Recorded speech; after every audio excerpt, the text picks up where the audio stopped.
All right, good evening, everyone. How are we all doing? Thank God. All right, wonderful. All right, so this is the agenda for this evening. You all ready?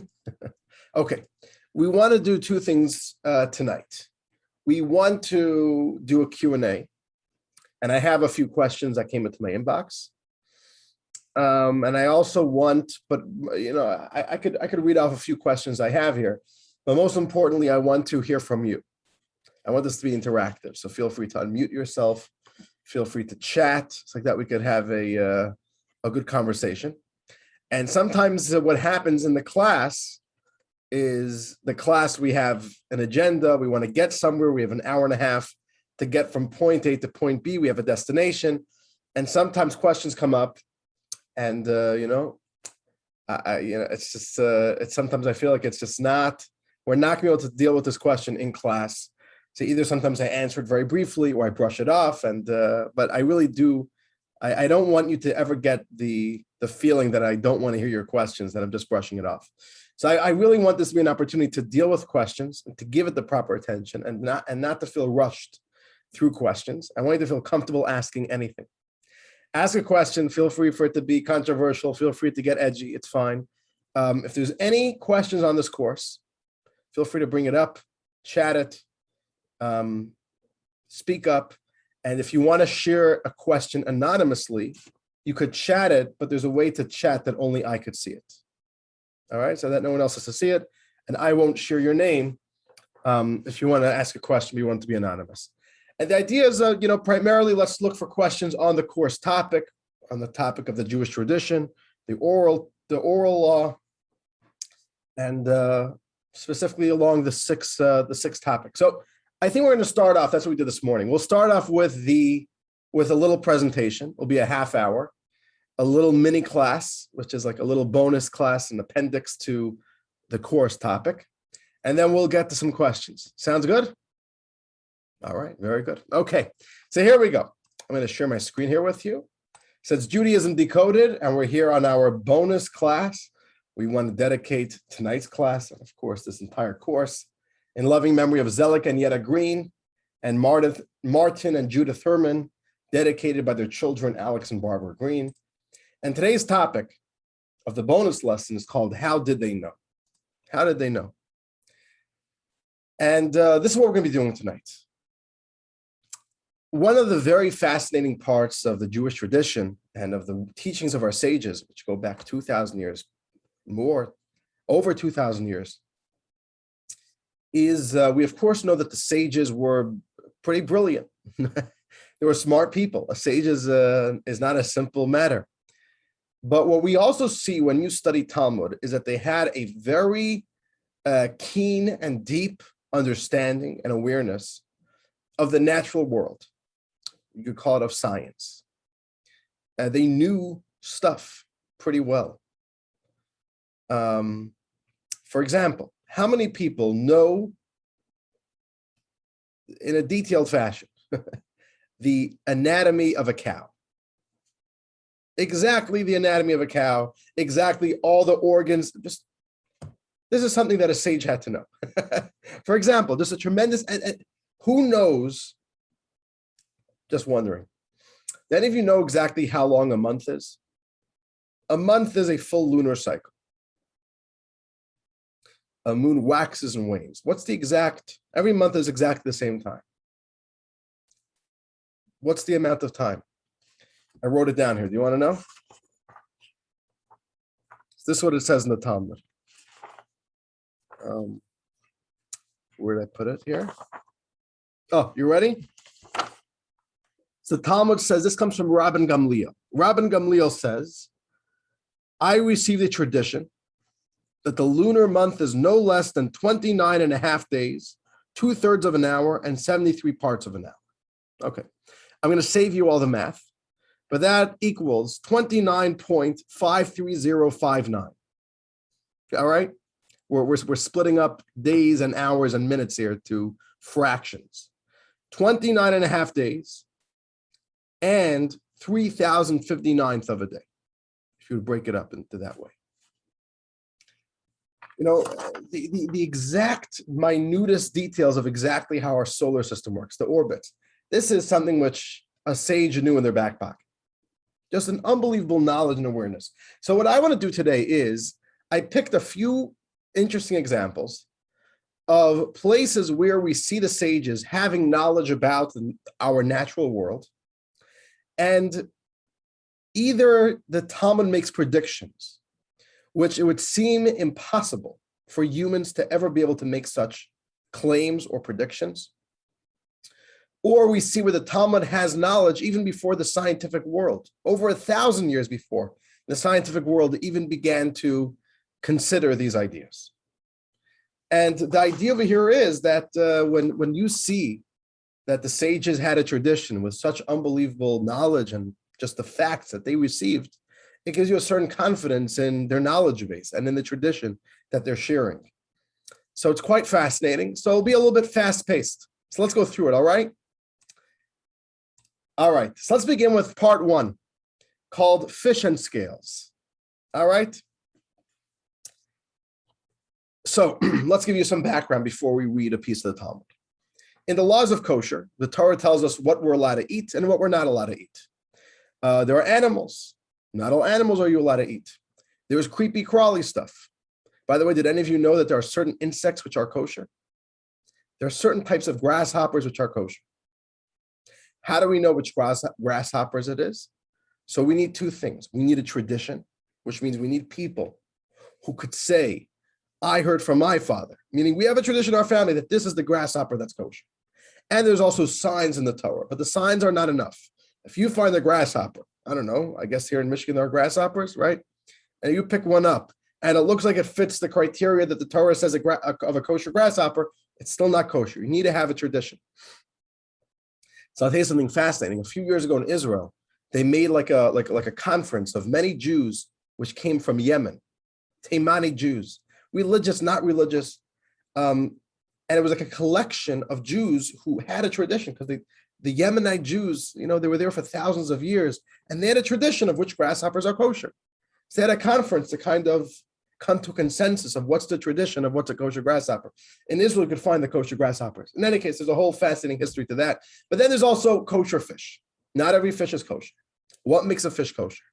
There's also what's a kosher bird, right? So all these different types of foods and species, the Torah gives us the signs to look out for that makes it kosher.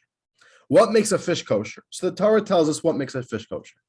And we don't have a book. It's not in your book. This is a off the book class. I'll give you, I put some text here on the screen, on the PowerPoint. So here we go. The Torah says in Deuteronomy, this is what you may eat from water creatures. Anything that has kaskeset, remember that word, kaskeset, which we translate as scales and fins. Fins and scales. By the way, is this news to you? That a kosher fish is fins and scales? All right, yeah, pretty well-known, fact of Judaism. Fins and scales makes a kosher fish. Now, what you may not know, you probably don't know, is that scales is a lousy translation for the word kaskeset.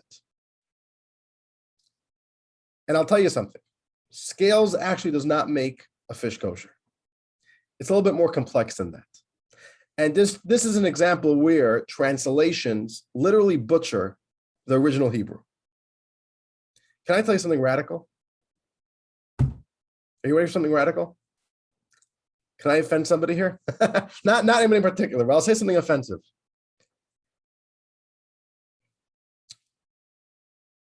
I'll say something which is a little bit edgy, all right? But a bonus class, I'll say something that's edgy. Don't take anybody seriously about Judaism if they don't know how to study in the original Hebrew. So if there's some professor who has opinions on Judaism, it's a simple question. Do you know how to open up a piece of Talmud and study it in the original? If the answer is no, of course you could study it, but don't give opinions about it, all right? Because there is an inherent, all right, so did I offend anybody over here? I'm not saying don't study it.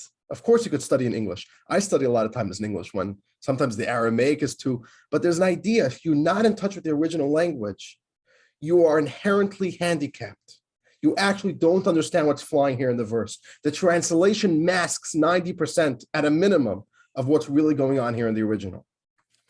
It's like sometimes people tell me, I read this in the Torah, I read that, and I heard somebody told me this. And I could tell that they're coming from like a certain lack of awareness. There's a certain, so I once thought of this idea, you know what? Somebody is not eligible. You're not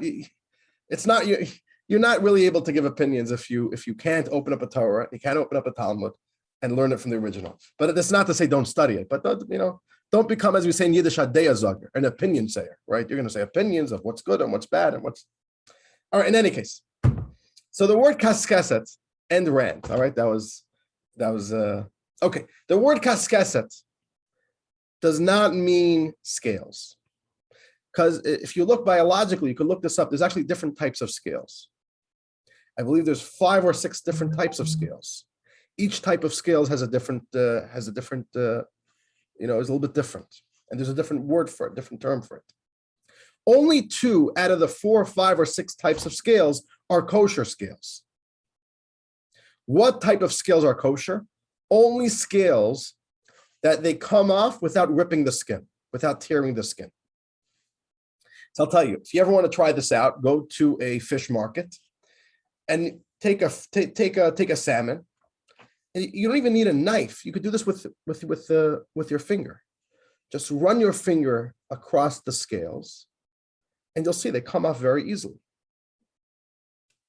That's kosher. That's kosher scales. That it comes off without tearing the skin. There are certain fish that have scales, and they even have fins. But when you try taking off the scales, you are pulling on the skin, and the only way to remove the scales is by tearing or ripping the skin. That's not kosher. So, for example, there's actually a fish in the shark family, not a fish, right? But there's one of the sharks have fins and scales. Is it kosher? No, because the scales don't come off without ripping the skin. Also, sturgeon and its caviar has fins and scales, but it's not the scales that you could take off without ripping the skin. So that's kosher. Kosher fish is not just fins and scales, it's a specific type of scales, which is called kaskeset. All right. Now, with that introduction, here's what the Talmud says. The Talmud makes a remarkable claim. All right. Now, remember, this is a tradition in Judaism going back 2,000 years ago. The Talmud says, Tractate Nida, every fish that has kaskeset has fins. But there are those that have fins, but no kaskeset. You see, you hear this? If a fish has scales, it automatically has fins. Which means, let's say you go to a fish market and they show you just a piece of a fish. And you see scales, but you don't see fins. Is it kosher? The Talmud says, check. Is it the kosher fins? Is it kaskeset? If it's kaskeset, even if you don't see fins, it's kosher. Any fish that has scales has fins as well. Okay, let's analyze this. The Talmud is making a claim from 2,000 years ago, a blanket statement. The Talmud does not qualify the statement. You cannot find a fish in the ocean that only has kaskeset and does not have fins. Do you know how many types of fish there are? Ever looked that up? Lots and lots. And we still we're always finding new types of fish. It's somewhere between 30 and 40,000 different types of fish. That's a lot of fish. How many fish do you really think the sages who lived between Israel and Babylonia, how many fish did they really come across in their life? These weren't deep sea adventurers, right? They weren't scuba divers. It's making a claim, you will not find a fish that has kaskeset but does not have fins. That's a pretty bold statement to make. But you know what? There's been an unbelievable amount of scientific discovery since then. Not even one fish was found that has kosher fins, that has kosher scales, and does not have fins. It's a claim made by the Talmud, and logically, it's impossible that they could have seen and been in touch with every single type of fish. There's no way they could have done the research into this. And they said, as a fact, you will not find such a fish that has one and not the other. Kaskeset, no fins. So the question, of course, is how do they know? How did they know?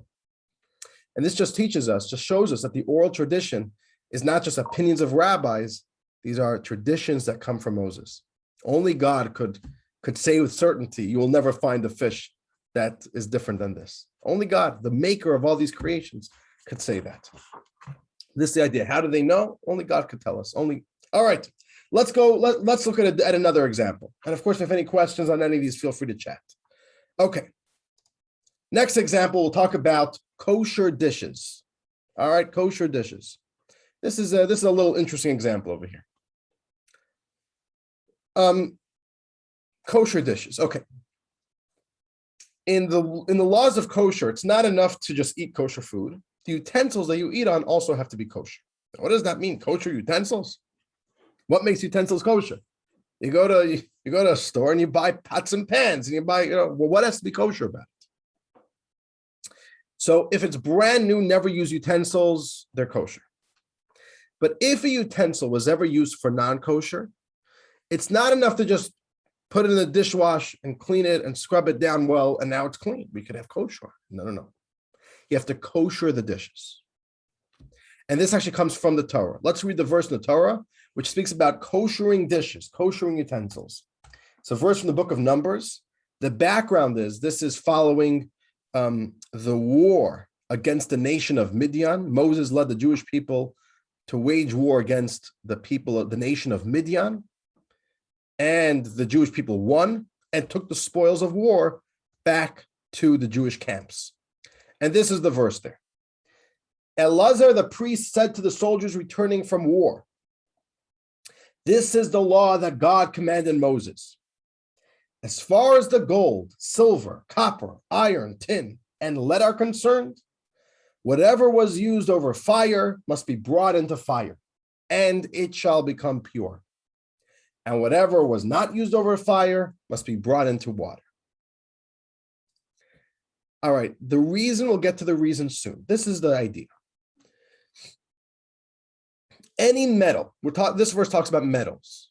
Any metal utensil that was used for food over fire, you have to bring it back over fire in order for it to be kosher. If it wasn't used over fire, you have to put it into boiling water. So I'll give you an example. A guy called me up a month ago needing help with this. A grill, a barbecue grill. The barbecue grill, you put food directly on it. You put steaks, you put chickens, right? And it's coming in touch with fire, right? A barbecue is fire. If you want to make a barbecue grill kosher, it's not enough to clean it well. Even if it's spick and spat clean, it's not enough. You have to put it over fire. You got to blowtorch it. You got to bring it back to fire and get it really, really hot, red hot, basically. You need to bring it to a point that at a minimum sparks start coming out of it. If something is not used over fire, like a ladle, a soup ladle never goes on top of a fire. It's coming in touch with water, or it's coming into contact with food. Then all you need to do is dip it into boiling hot water. The boiling water has to be boiling. Now, what's the reason for this law? This is the way to make a thing kosher. I'll just tell you, when a few months ago, or was it more? It was a year ago. No, it wasn't a year ago. A few months ago, when Friendship Circle acquired Dakota Bread, I helped kosher all those metal racks that the bread goes in when it comes out of the oven, and many of the racks go into the oven. And so we bought one of these blowtorches, one of these real powerful blowtorches, the ones that the real arsonists use, not the fake arsonists. The real arsonists use these types of blowtorches. And we had to blowtorch every single one of these metal racks until we started seeing that it's letting out sparks and starts becoming a little bit pink, a little bit purple, a little bit red, starting to get really hot, the metal, and then that becomes kosher. What's the reason for this law? What's the reason? So you could just say it's a mitzvah in the Torah. There's no reason. There's actually something quite fascinating. The Talmud gives us the reason. So the Torah just tells us the fact. What's the reason? This is the reason the Torah says. The Talmud says like this. Rabbi Akiva says, even though they merely absorb the taste, they are nevertheless prohibited. All right, let me give you some background, because this piece of Talmud comes from a long discussion I got to give you some background. This is physics over here, all right? What happens, in general, in heat, things expand. Materials and heat expand. Am I correct? In the cold, it contracts. Some metals expand in the heat, right? Anybody who's ever made anything in an oven knows, right? When you roast a pan, many times you can hear the pan bending. Okay. Now, what happens? Something quite interesting happens whenever you cook something over heat. Because the metal expands, let's say you're making a soup, or let's say you're making you're roasting chicken. That utensil that you are cooking with expands over heat. And what happens is, and this is something which the human eye can't even see, there's little particles, or not even particles, we're talking about properties of the food that is being made that gets swallowed into the metal of the utensil. And then when that utensil cools down, it contracts, and the metal actually holds within it properties and a little bit of the taste of the food that was just being made in it. When you reheat this utensil again, it expands, it releases some of that taste of the previous food that was being made. So I'll give you an example. Anybody who ever worked in the kitchen knows this. Let's say you took a frying pan and you fried onions, right? Something with a very strong taste and smell. You fried onions. Then onions are done. You cleaned it out well. You put in the dishwasher. It's spick and span. It's not oily anymore, not greasy. It's a clean pan. And then let's say you make something bland in that pan, like eggs or tofu. You're going to be able to taste a little bit the fried onions in this next dish, right? True or false? You've ever had this before? No? Okay. Any expert chef will tell this to you. Now, why is this? Does that mean that your pan was not cleaned out well? No, it was cleaned perfectly. But this is physics. This is just what happens naturally. The pan swallows some of the flavor, some of the properties of any dish that is being made in it, and it releases that smell and that taste when it gets heated again. Now, which means it doesn't matter how much you clean it. Cleaning won't help for this. No matter how well you clean your pot or your pan or your roasting pan, it's gonna release some of that flavor again. Many times it's not discernible. It could be something which goes unnoticeable, but that's what happens. So the Talmud teaches, when it comes to the laws of kosher, the taste of something is as if that food is there. So one moment, Debbie, I'll get to you in a second, right? The moment there's a taste of something in a food, it's as if that food is present for the purpose of kashrut, of kosher laws, which means like this. It doesn't mean that if you buy bacon-flavored potato chips, it's as if there's bacon there, because that's an artificial flavor. Not always, but we're not saying any taste like. We mean if there's a flavor of a real food in this food, it's as if that food is there. And that is why, even if you have non-kosher dishes and you clean it out so well, it doesn't matter. When you will cook a new dish in it, what's going to happen? A little bit of the taste of the last dish that was made in this, which was not kosher, is going to enter this new kosher dish, which means you have not kosher food in this dish. You'll say it's not food, it's just a little bit of a taste. Oh, the Talmud says the taste is as if it's there. It's prohibited. So what do you got to do? So this is a very pragmatic idea. This is very practical. How do you make something kosher? You have to bring it back to the maximum heat that it ever experienced in its usage. It's like that you release everything within it. And when you release all the food properties that was in a metal utensil, then you could use it again for kosher because now it's clean. There's no more properties that was previously there. That's it. So you always need to know, how was this utensil used? bring it back to that heat, to the maximum heat point. And usually blowtorching a metal thing is the maximum, right? That's when it fully releases everything. It totally purges any properties, any food properties it had in it. And then it's kosher because it's simply pure again. Has nothing, there's no contamination in there. Okay, Debbie, to your question. Debbie? Oh, yeah, unmute. There you go. Okay, here, I had to unmute. Maybe I'm getting Well, you know, Debbie, something wrong. Debbie, it seems that your internet connection is weak. Can you hear me? No. And your video is also frozen, so I don't know what just happened. Yeah, okay.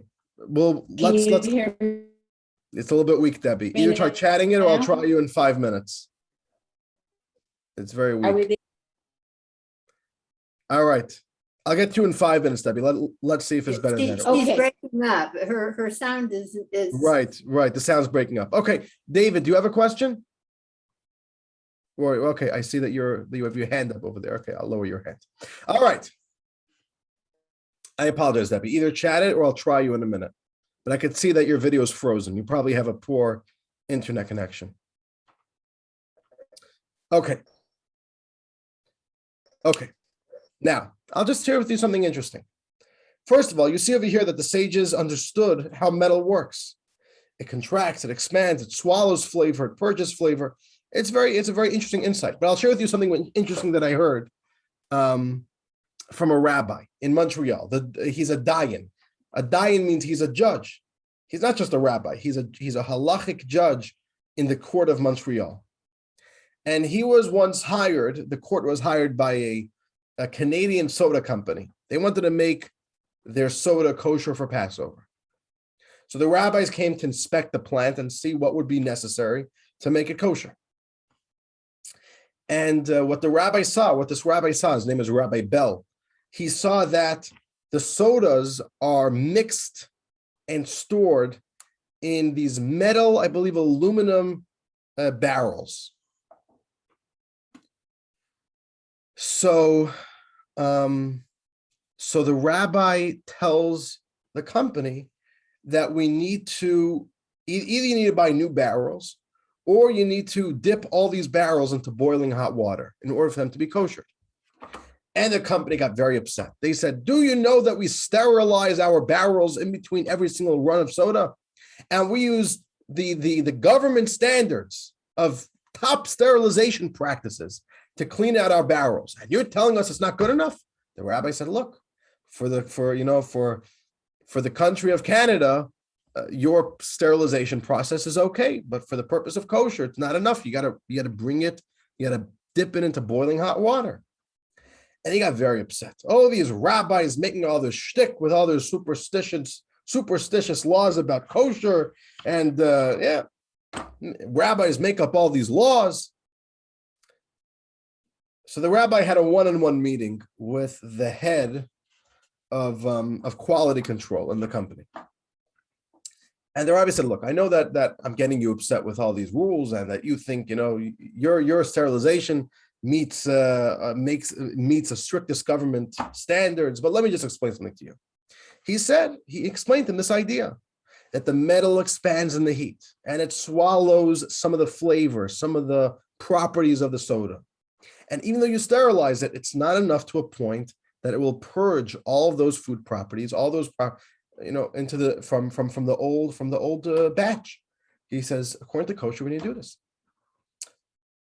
And this rabbi told me, this judge said that the director of quality control got very silent. He said, really, Rabbi, that's the reason why. He says, Rabbi, you just helped me understand something. He says, here in the company, we know that the moment a barrel is used for one type of soda, you can never use it again for a different type of soda. He says, for example, if a barrel is used for root beer, we can never use that barrel to store orange soda because the barrel will contaminate the orange flavor. There'll still be a little bit of root beer flavor in this orange soda. But he said, we never understood why. We're sterilizing it. We do all the practices to clean out the barrels, but for some reason, there's still that flavor that's contaminating the new batch of soda. He says, Rabbi, now you're explaining it to me.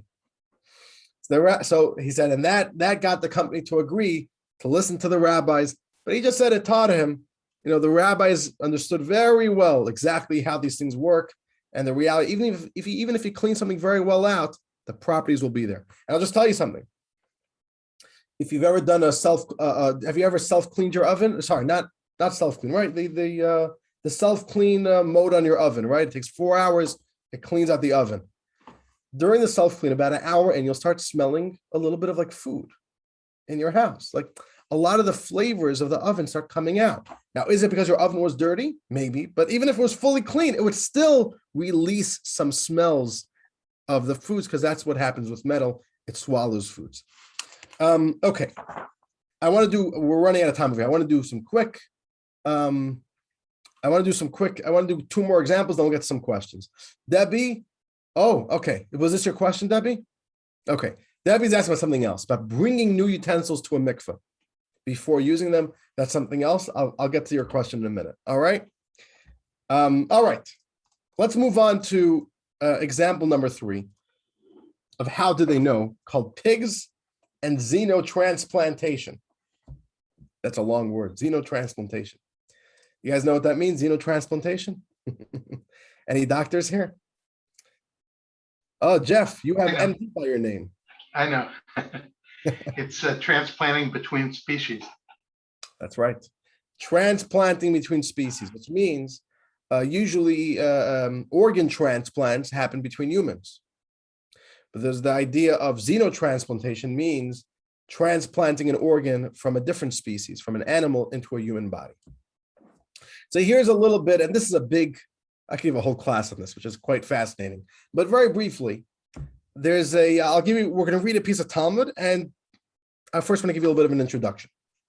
There's a mitzvah in the Torah. It's one of the mitzvahs in the Torah, that whenever there is a danger facing a Jewish community, for example, like a plague, if there's a plague and people are dying, the local Beit Din, the court, has to legislate a day of prayer, a day of fasting, and you blow the shofar in the synagogue.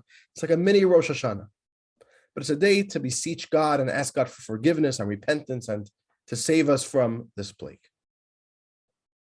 And Jewish law quantifies what is called a plague. And what it basically boils down to, how many people, what percentage of the population is dying in a day.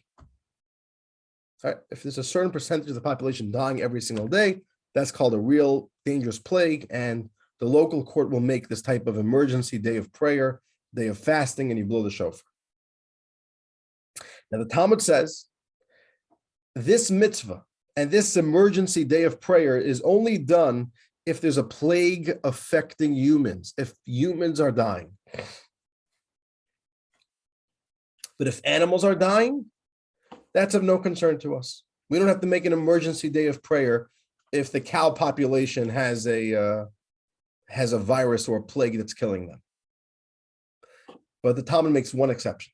There's only one animal that if there's a plague affecting this animal species, that becomes of a concern to us humans. And we will even make a day of prayer asking God to save us from a plague, even though it's only affecting these animals. What animal is that? The pig. If there is a plague going around in the pig population, that is a big concern to the Jews, and Jews have to make a day of prayer. So the Talmud explains, pigs, why would pigs be the concern? So this is what the Talmud says. The Talmud says in the tractate Tanit, pigs are different from other animals, since their internal organs are similar to those of a human being. The Talmud saying a fact that we now know in modern medicine, which is that the entire internal structure of pigs is very similar to humans, which is why when you have to do heart transplants and when somebody needs a new heart valve, where do they get heart valves for humans? They use pig heart valves because they're so similar to human beings. And in general, so much about pigs are very similar to human beings. And for that reason, the Talmud says it's a biological thing. When there's a virus or a plague affecting pigs, you should know humans are in danger because the anatomy is so similar. The internal organs are so similar. This could very easily, and we now know about this, about crossing over from one species to another species. It could cross over. That's what the swine flu is, right? If I'm not mistaken, right? The swine flu first was swine, pigs getting sick with a virus. And what happened? It transferred over very easily to humans. And the Talmud speaks, but the Talmud was aware of this reality that all other animals, their internal organs are so different that they could have viruses, but it won't usually. There's no real concern of it crossing over to humans besides pig. And the Talmud speaks about this idea of viruses transferring over from a pig to a human. And this is a very big discussion in the studies of xenotransplantation. Should we be worried that certain viruses that an animal that was in the host animal, but the host animal is able to deal with, when you bring over an internal organ to a human being, the human being will not be able to handle this virus? It's a big thing. And what we see over here is that the Talmud had a very big awareness of this idea of viruses transferring over from pigs to humans, which is a very big idea in xenotransplantation. But in general, it just shows you, okay. And I got here another question. I look forward to getting to that. Okay. Another example from, again, we'll be able to ask, how did they know? Another example of the Talmud and the sages being very aware of just stuff in the natural world. Comets. Let's talk about comets for a second. All right. Now, we all know that there are comets in the sky. I'll share with you a little bit about what the scientific world knew about comets. It wasn't until about 400 years ago that the scientific world started considering the idea that comets could come in cycles, which means there's like an orbit to comets, and that there's a certain amount of years and comets reappear. This wasn't even a conversation on the table until about 400 years ago. And it took another 100 years until a scientist successfully made a prediction of a cycle of a comet. The scientist's name was William Halley, or Haley. I believe it's Halley. Anybody know Halley, right? The Halley's comet. All right, very good, Halley.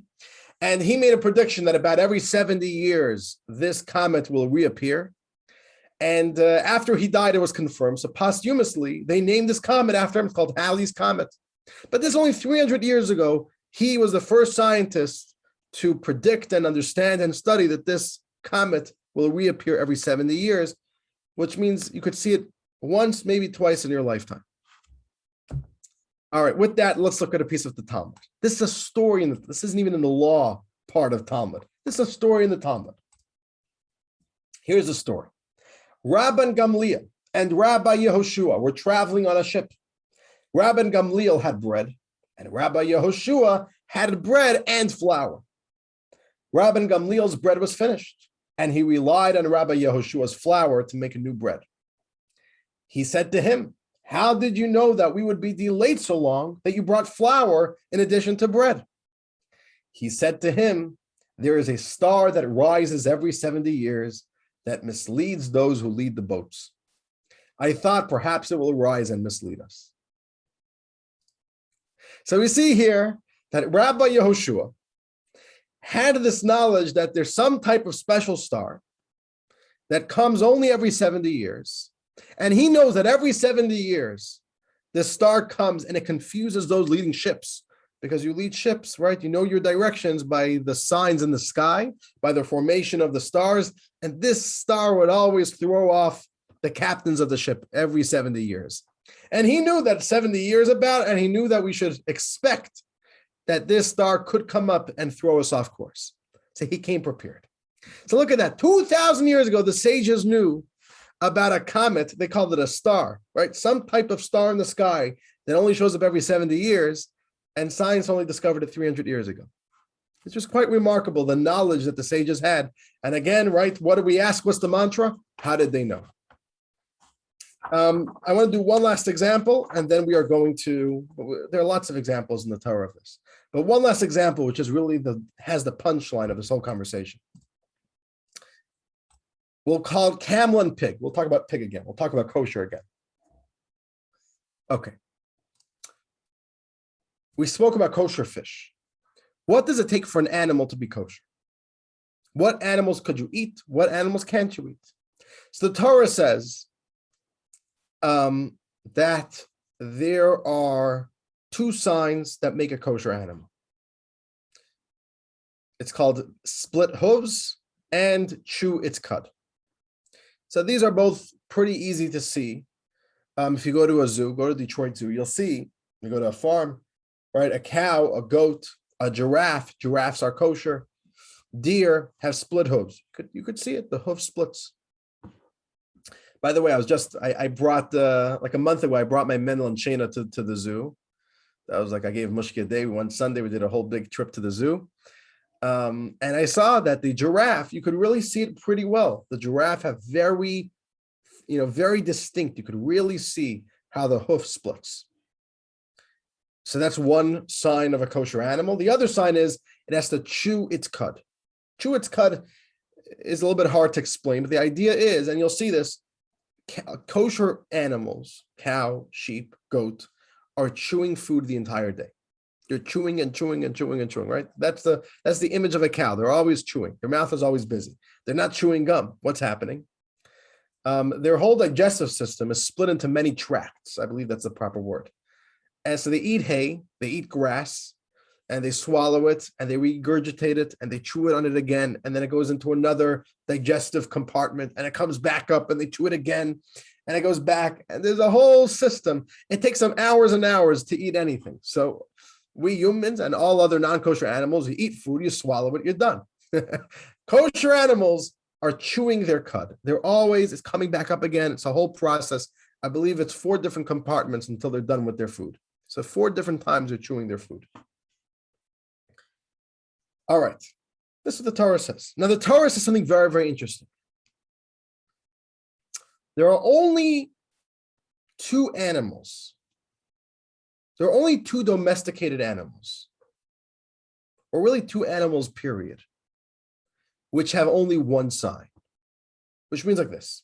Generally speaking, if you look in the animal world, either an animal is kosher and has both signs or has no signs.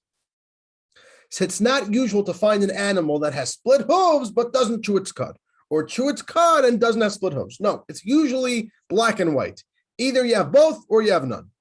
So a tiger and a lion, you see, no split hooves, no chewing its cud. That's the way it is in the animal world. There's only 2 real exceptions in animals. The only two exceptions in animals is a camel and a pig. A pig has split hooves, but does not chew its cud. And a camel chews its cud, but does not have split hooves. The other 2 exceptions are a rabbit and a badger, usually translated as a badger. But those are already like a different type of animals, right? Those are smaller animals. When we're talking about real animals, there are only 2 exceptions to this rule of having one sign versus the other, a pig and a camel. All right. Now, one more introduction before we read a piece of Talmud. An animal that chews its cud is missing the top teeth. The whole front top teeth are missing. You could look at a skull, if you ever, you can look this up, the skull of a cow, the skull of a goat, the whole top teeth, right? Does anyone know offhand what that whole section of the mouth is called, of the teeth? The whole front top section is missing. And that's the sign that an animal is chewing its cud. That's a visual in the mouth. All right, with all these introductions, let's go to the piece of Talmud. The Talmud in the laws of kosher speaks about a practical case. You're walking in the desert and you come across an animal and you don't know if it's kosher, but you're hungry, so you got to know. So look at this, all right? The Talmud says, if you are walking in the desert and you find a behemoth, which means a domesticated animal, with its hooves cut off, so you can't check if it has split hooves. The Talmud says, check its mouth. If it has no teeth on top, you know that it is kosher. as long as you can identify a baby camel which does not yet have teeth. So the Talmud says, use this principle. The moment you see an animal that chews its cud, it's kosher. You can't see the feet, doesn't matter. If it chews its cud, it also split hooves, besides the camel. So you got it. The baby camel is the only camel which could confuse you. So look, so if you're able to discern what a baby camel is, then you could trust, even if you only see the mouth, but you can't see the feet. So Talmud challenges this premise. The Talmud says, perhaps there's another kind of animal that is like the camel, right? How could you be sure that there's no other animal in the world that is missing its top teeth, but it's not kosher? So the Talmud says, the one who rules his world knows that the only one that chews its cud and is not kosher is the camel. That's it. Black and white statement. Quite a daring statement for the Talmud to make. The Talmud says, we know from Moses, God is the one who told us the only animal which chews its cud and does not split hooves is a camel, period. The Talmud is very certain of that. Let's continue reading the Talmud. The Talmud continues. If you are walking in the desert and you found a behemoth, which means a domesticated animal, with its mouth disfigured, so you can't see if it's kosher from the mouth. The Talmud says, check its hooves. If they are split, you know that it's kosher as long as you can identify a pig, because that's the only exception. The Talmud says, perhaps there's another kind of animal that is like the pig. Right? How could you be sure that if you find an animal and you don't know what the name of the animal is, you don't know if it's kosher, and you just see the mouth, you just see the hooves, how could you be sure it's kosher? So the Talmud says, the one who rules his world knows that the only one that has split hooves and does not chew its cud is the pig.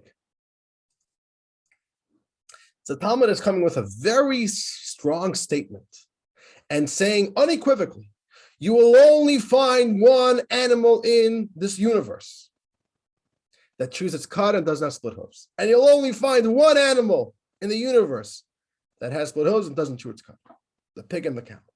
The Talmud is certain of that. So Rabbi Akiva asked the question, how did you know? Who told you this? The Rabbi Akiva said, was Moses then an expert hunter and knew so much about animals? He could have really told you he knew every animal? So Rabbi Akiva says, rather this was written to answer anyone who might claim that the Torah is not from heaven. If anyone ever comes and says, the Talmud, rabbis make up all the rules.